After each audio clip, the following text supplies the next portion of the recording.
Olá a todos, sejam bem-vindos a mais um Café com Gás.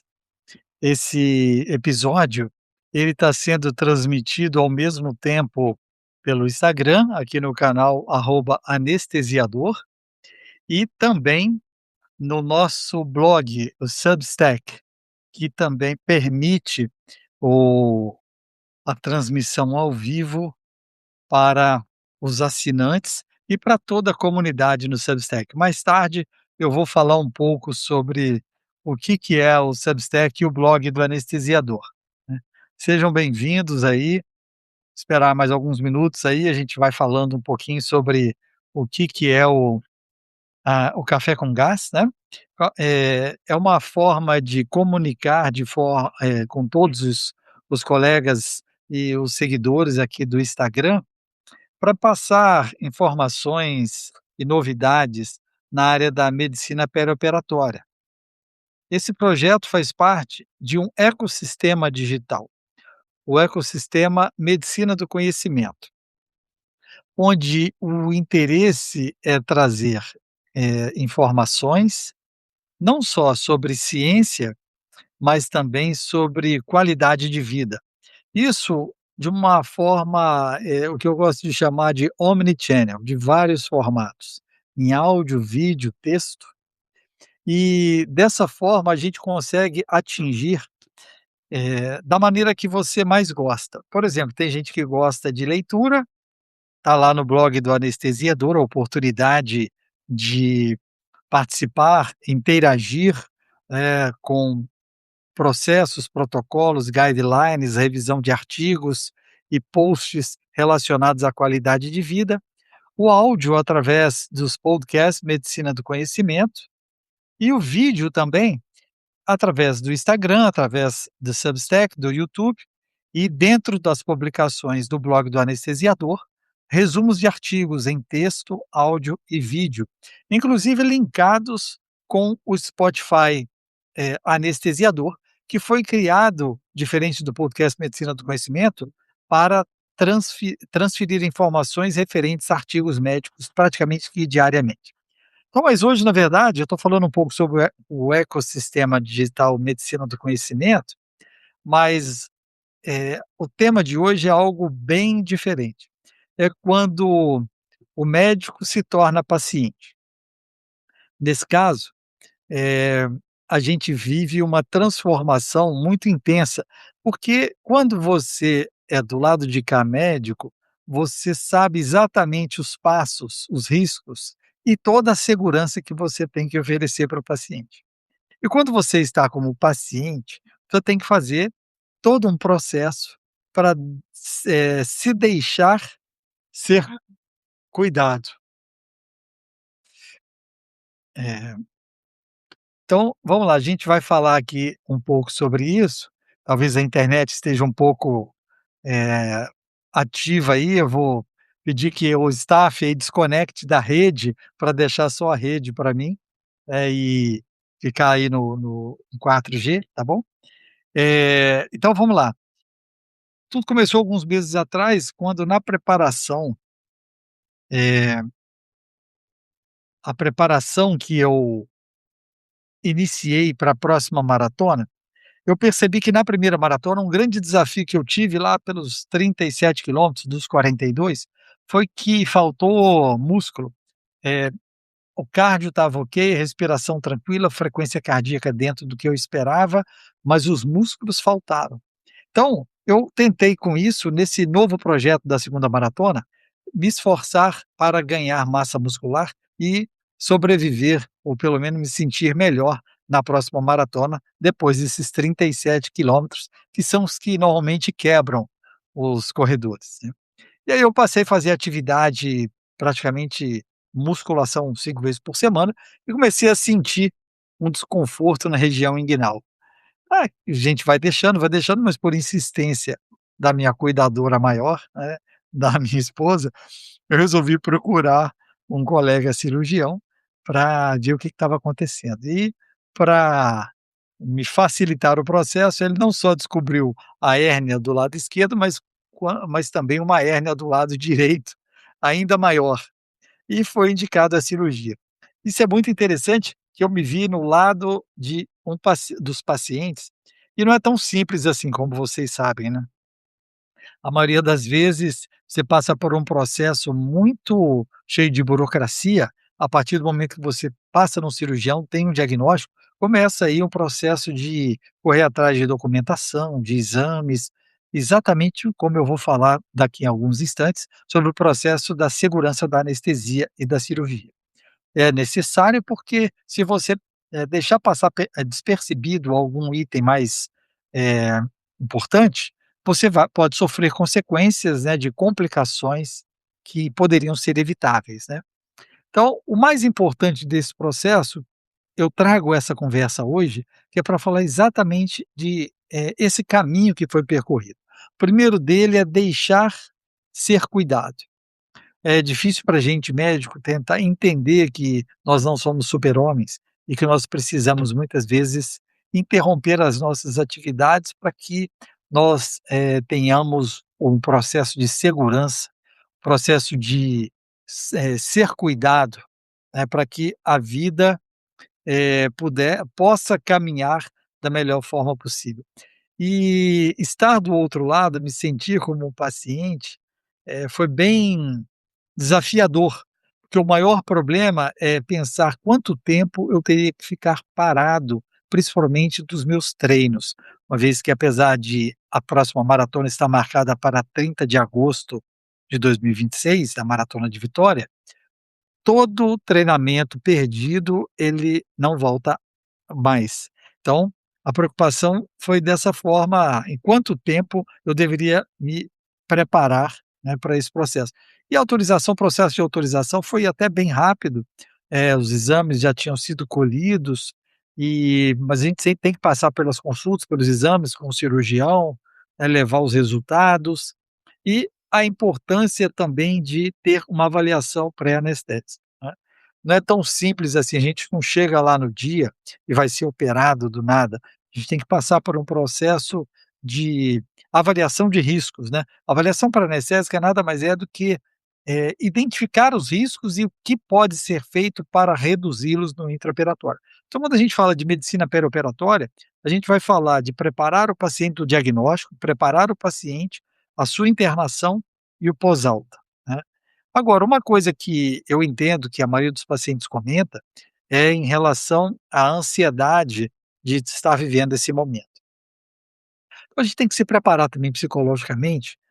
para o momento que estaremos,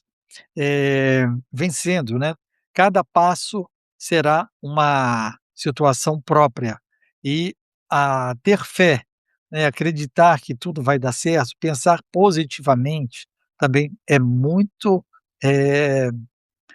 faz parte desse processo de uma forma muito positiva, né. Então, todo esse processo se deu com muita clareza, uma avaliação dos riscos, a a avaliação de quais medicamentos, né, a passagem pelo anestesista, ela serve também para avaliar os seus exames, né, laboratoriais, e principalmente não é o caso dessas cirurgias, cirurgias de hérnia, elas não têm um sangramento tão importante, mas no caso de um sangramento maior que 500 ml, o que a gente acaba fazendo também, é preparando o paciente quanto à prevenção de anemia, a reservas de sangue no pré-operatório, né. E no caso de o paciente, ter a necessidade, né, com risco alto aí de prevenção de fenômenos tromboembólicos, de trombose, a gente já preparar o usar uma meia de compressão,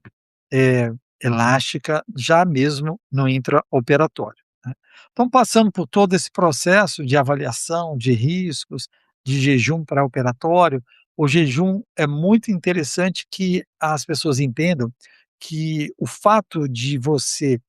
ficar de jejum, às vezes desconfortável, nos dá a maior segurança para pelo risco de broncoaspiração, que seria, na indução da anestesia, você regurgitar e poder aspirar isso para os pulmões, né. Então, esse processo do jejum, ele exige aí pelo menos 8 horas para sólidos e líquidos com gordura, como derivados do leite, mas permite o uso de algumas medicações, 2 a 3 horas antes do ato anestésico programado, né. E existem medicamentos que têm que ser interrompidos e outros que precisam ser mantidos no mesmo dia. Alguns antihipertensivos nós mantemos, alguns remédios para controle da diabetes, a gente tem que suspender alguns dias, e também inclui-se aí a questão das canetas emagrecedoras agora, né, GLP-1, que muitas vezes tem que ser suspensas 2 a 3 semanas antes, em função exatamente disso, do risco de broncoaspiração.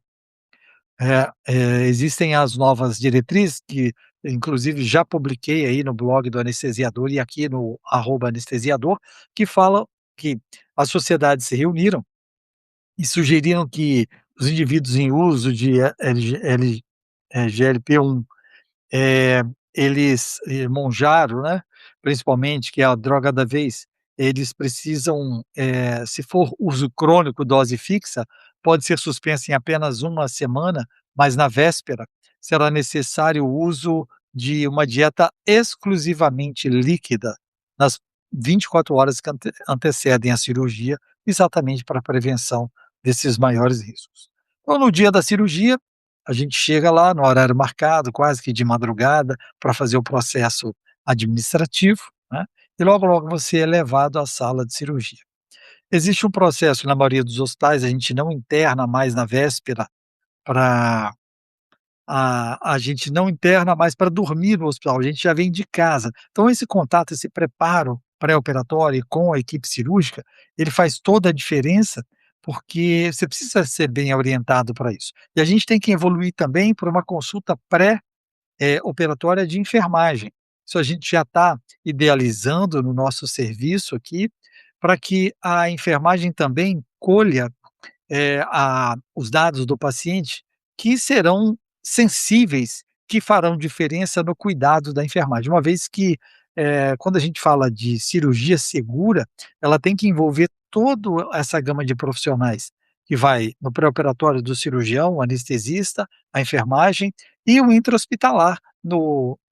isso é medicina perioperatória. No intraoperatório, a gente acaba sendo visitado pela nutrição, eu vou contar a experiência, quanto um tempo maior de permanência pela farmacêutica clínica, né, pela fisioterapia. Isso vai depender, obviamente, do tipo de cirurgia que vai ser realizada e das condições clínicas do paciente. Então, para a cirurgia segura acontecer, eu tive que fazer todo esse processo pré-operatório, e no dia apresentar as documentações e ser revisto novamente pelos colegas para que,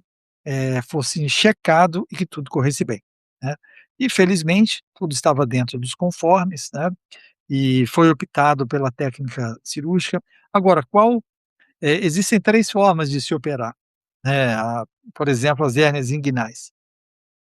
Elas podem ser feitas com a cirurgia aberta, né, cortando-se a região inguinal de cada lado, identificando-se o saco ou a área mais frágil do músculo com, o uso de uma tela por cima e adaptando-se àquele espaço, ou por videolaparoscopia, né. No caso das hérnias abertas, normalmente a gente acaba optando por um bloqueio regional, uma RAC, uma peridural, onde o paciente é sedado levemente e recebe uma anestesia nas costas, para que ele não fique tão desconfortável, né. Nas opções de, videolaparoscópicas, a gente tem a videolaparoscopia convencional, onde a anestesia geral é feita, é inserido um trocáter pelo umbigo, insufla-se a barriga do paciente e com as pinças, que tem a limitação própria do movimento dessas pinças, eh, obviamente, porque elas não giram, né, como 360 graus, então existe uma certa dificuldade técnica, eh, para a sua realização, mas na maioria das vezes isso é factível de ser realizado pelos bons cirurgiões. Mas para fixar essa tela ao contrário da abordagem externa, onde é feito ponto na tela, com a videolaparoscopia são colocados clipes na parede que são depois desaparecem em 2 ou 3 semanas, para que essa tela fique bem fixa, bem, mantendo ali um reforço da parede abdominal que foi, ao longo do tempo, né, permitiu a hérnia. Agora a terceira opção, que foi a que nós escolhemos, na verdade os cirurgiões, que me orientaram, que me operaram, escolheram foi a cirurgia robótica. Pelo fato de dar menos dor, menos complicações e com o robô fosse possível de dar pontos como se os pontos que damos com a mão humana de fora, da cavidade abdominal. Só que o robô permite rodar até 360 graus, então é como se ele, de dentro para fora, pudesse fazer os mesmos movimentos, até melhores, né, e fixasse essa tela, dando uma garantia de sucesso e realmente, todo um processo de eh, dor, de sangramento muito menor do que das outras 2 técnicas, né. Eu costumo dizer para os nossos pacientes que a cirurgia robótica, ela acaba sendo você pode, na verdade, sair daqui e ir para uma outra cidade, aqui a gente tem Pedra Azul, que é um local muito famoso que tem uma estrada muito sinuosa, e uma altimetria, né, considerável. Você pode ir para Pedra Azul de Uno Mille, que é a cirurgia aberta, você pode ir de Toyota, de Corolla, que é uma cirurgia videolaparoscópica, ou você pode ir de Mercedes, que é a cirurgia robótica. Você vai chegar lá, só que o conforto, a segurança, todo esse processo de cuidado está relacionado ao tipo de carro que você, escolheu. Então é óbvio que a cirurgia robótica, ela trouxe inovações, trouxe facilitações, não só para o cirurgião, mas muito mais um bem-estar para o paciente em função de tudo aquilo que ele passa, correlacionando as 2 outras técnicas, né. E foi realmente uma experiência muito interessante. O intraoperatório, eu fui, eh,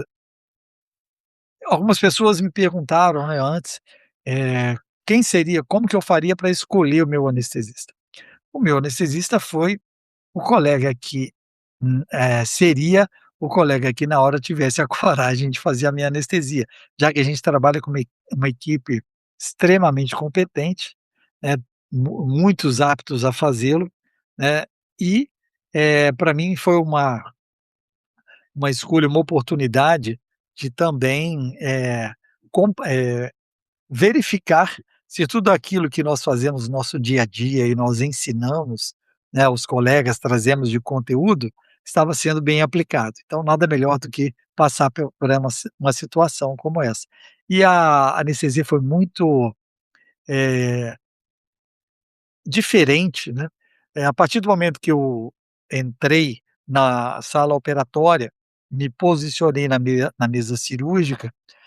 uma vez que eu fui monitorizado, a pressão arterial, o oxímetro de pulso para medir a oxigenação do sangue, o eletrocardiograma e o monitor de,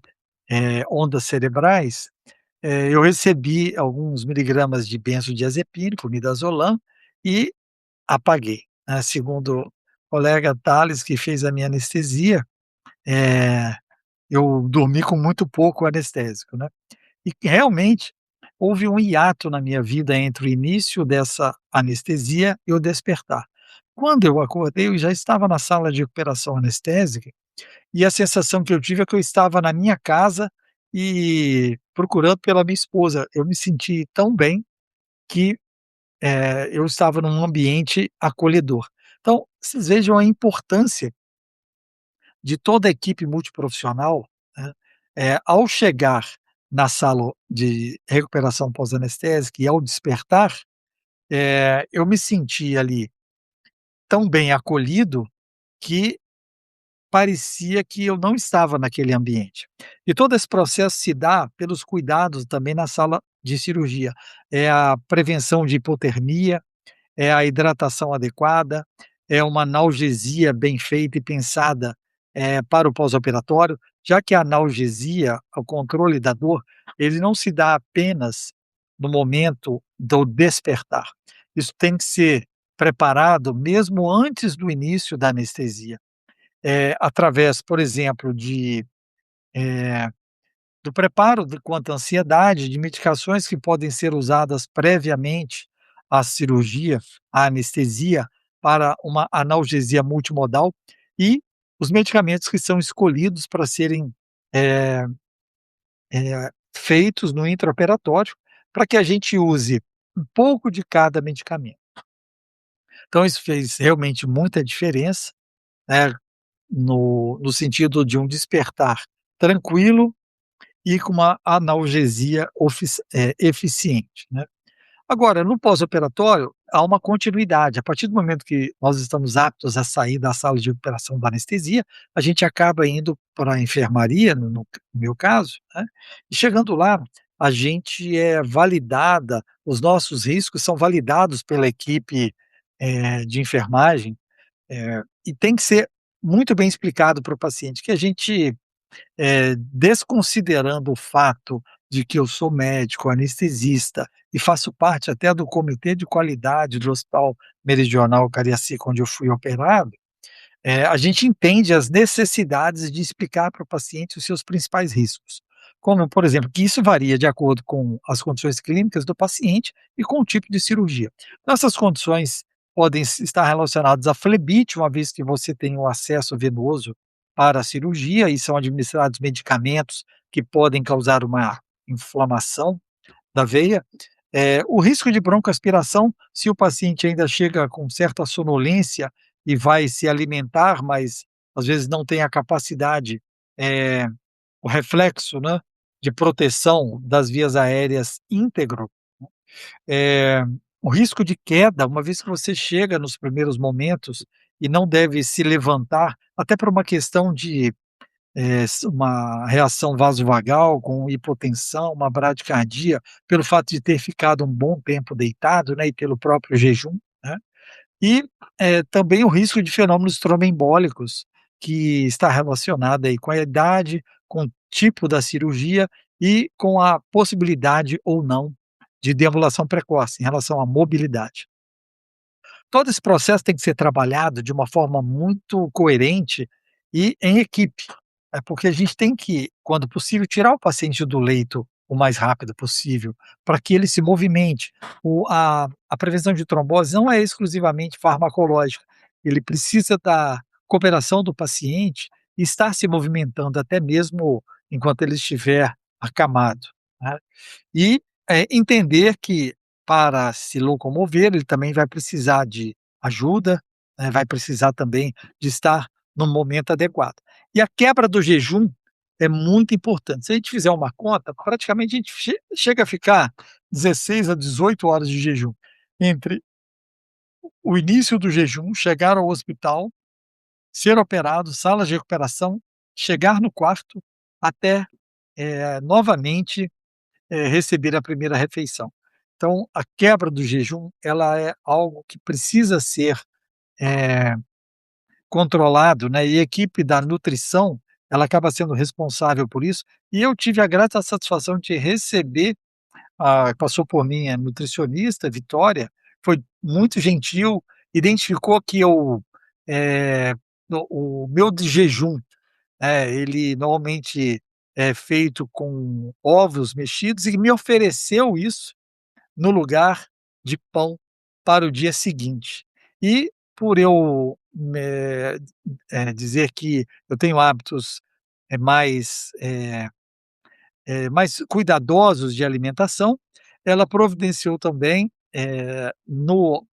café, um prato de frutas que já fazia parte da minha alimentação prevista, né, pelas minhas preparação com a nutricionista, até mesmo pela mudança de hábitos alimentares para tentar, mesmo nesse caos que nós temos de anestesia, às vezes passa muito tempo no centro cirúrgico sem se alimentar, tentar fazer uma dieta equilibrada ao longo, das nossas, atuações profissionais e, por que não, no momento onde eu também estava sendo como um paciente, né. Então foi muito interessante que toda essa equipe, né, a enfermeira Lorraine passou e avaliou os riscos, me orientou, né. É interessante que ela se portou num profissionalismo, adequado, mesmo sabendo que eu, ou prevendo que eu poderia identificar quais já seriam esses riscos, né, por trabalhar com isso habitualmente, mas, a necessidade de você se sentir um paciente, das pessoas te tratarem como um paciente, né. Independente da sua profissão, médico, quando você está sendo submetido a um procedimento, a entrega ela se faz necessária para que as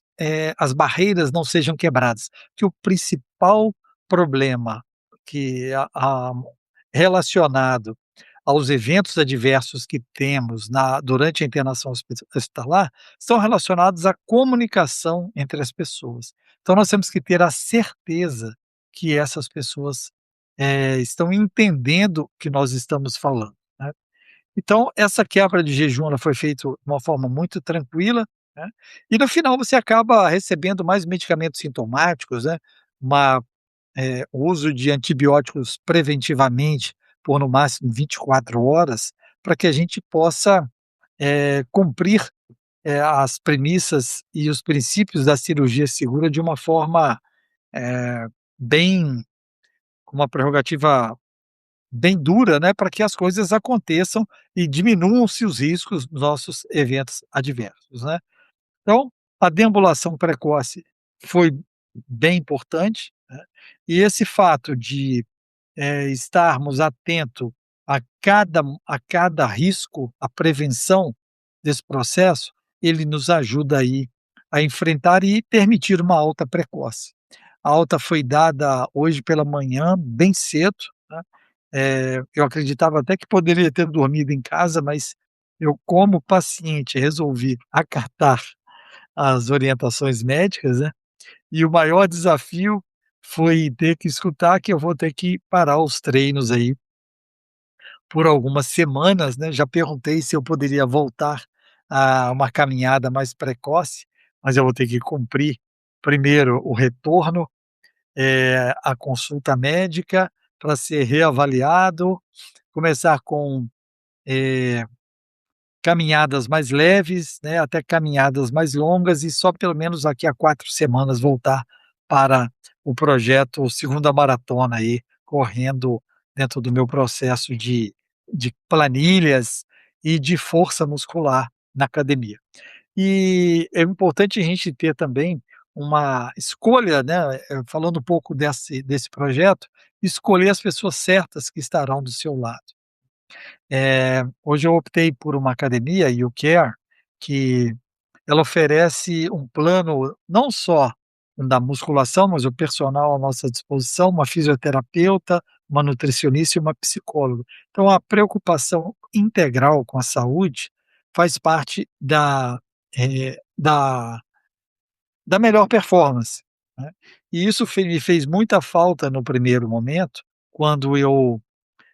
nos depois de 35, 37 quilômetros, senti que faltou realmente um preparo, muscular mais intenso para mim, né, e nutricional mais intenso na primeira maratona. Então nessa segunda, apesar desse ato de treinamento, eu acredito que eu possa conseguir fazê-lo em função de toda essa estrutura que está sendo montada de forma mais efetiva, né. E a alta, eh, com as orientações ela é muito importante que a gente siga cada momento, né. É difícil ficar parado, é difícil se ausentar do trabalho por alguns dias, mas eu vou tentar fazê-lo o retorno ser o mais precoce possível, respeitando exatamente as orientações da equipe médica. Porque se você não tiver também confiança em todo esse processo, confiança na equipe, não faz nenhum sentido você, ser submetido a qualquer que seja o procedimento, né. Então, a importância de ser médico, mas se tornar paciente, está também na entrega dos cuidados, e entender que cada um tem o seu papel. Eu tenho o papel de, preparo pré-operatório, cirúrgico, os cuidados de enfermagem, a nutrição, a fisioterapia, a farmácia, todo esse essa equipe que vão fazer parte de um grande projeto institucional de garantir a segurança e a qualidade na assistência dos nossos pacientes, né. Então e ao mesmo tempo o centro cirúrgico continua acontecendo, né, alguns transplantes ocorreram também no mesmo dia, cirurgias de grande porte, E nós temos que ter a estrutura para entender que cada sala é um mundo, cada sala cirúrgica merece, a sua atenção, a sua segurança, e as coisas têm que funcionar como uma orquestra. Cada sala é um instrumento e todos, juntos conseguem realizar os procedimentos seletivos ou de urgência sem correria, sem catástrofes, sem maiores problemas, né. Então, esse processo foi bem interessante, eu quis transferir essas informações. A cirurgia foi ontem pela manhã, hoje de manhã eu já cheguei em casa, já consegui trabalhar, fazer teleconsultas agora à tarde, aproveitando esse intervalo, né, e produzir conteúdo no blog do anestesiador. E falando novamente, essa live ela está sendo transmitida ao mesmo tempo no nosso Instagram, @anestesiador, e no blog do anestesiador na plataforma Substack. Essa plataforma, ela permite, que você receba diariamente, né, de segunda a sexta, resumos de artigos em texto, áudio e vídeo. Então trazendo aí o que há de mais moderno e mais, impactante na medicina perioperatória, que foi exatamente isso que eu acabei de passar, que é o preparo pré-operatório, a sala cirúrgica e os cuidados pós-operatórios. E a equipe, só tenho que agradecer os meus cirurgiões, Gustavo Peixoto e o Isaac Walker, a instrumentadora Cláudia, ao meu anestesista Thales, né, a a Patrícia que circulou a sala com muito carinho também, e a quem ficou do lado de fora me aguardando com toda a confiança também de que tudo seria adequado, né. Aos funcionários da sala de recuperação anestésica que me proporcionaram a a sensação de estar em casa, né, isso foi muito gratificante, né. E eu chamo a atenção de que, se você passar por uma situação como essa, é muito importante que você escolha o local onde você será atendido. Eu escolhi o local onde eu trabalho na maior parte, da minha semana, exatamente por saber que ali as pessoas têm o seu comprometimento, buscam a excelência, e o processo de cuidado, ele precisa estar na mente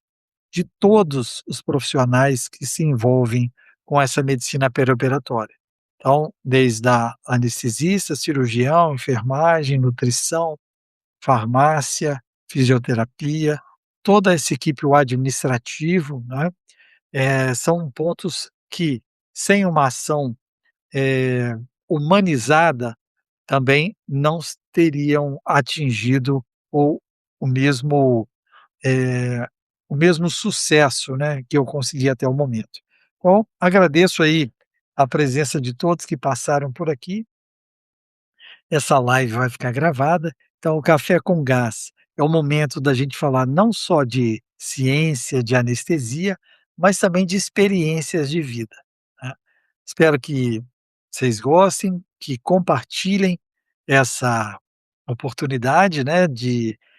para que outros pacientes vejam, outros colegas também, eh, possam se sentir, vestir essa camisa, né, e tenham a tranquilidade de passar por esse processo quando você tem todo um cuidado por trás, né. E, convido a quem ainda não conhece, né, a seguir aí o @anestesiador. O meu perfil de consultório é o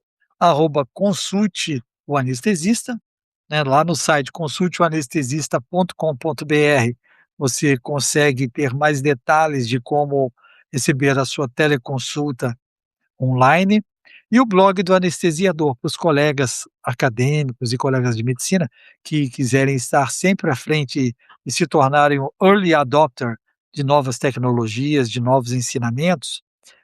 vocês receberão, eh, praticamente que diariamente, os artigos em áudio, vídeo e texto. Quem quiser experimentar por um período, me manda um direct aqui, na minha conta ou escreve no comentário que eu pego depois o seu e-mail para que eu possa brindá-lo com pelo menos um mês de acesso gratuito a esse blog que já tem a a mais de 150 artigos já publicados, né, que também existe em inglês e espanhol. Bom, valeu, muito obrigado aí, até o próximo Café com Gás, desejo um bom fim de semana a todos e, passando por momentos de se tornando pacientes, tenho a certeza de que a confiança na equipe, a escolha da equipe, todo o preparo cirúrgico pré-operatório adequado é que vai fazer a diferença na sua recuperação. Valeu aí, até mais. Gratidão por todos que estiveram conosco.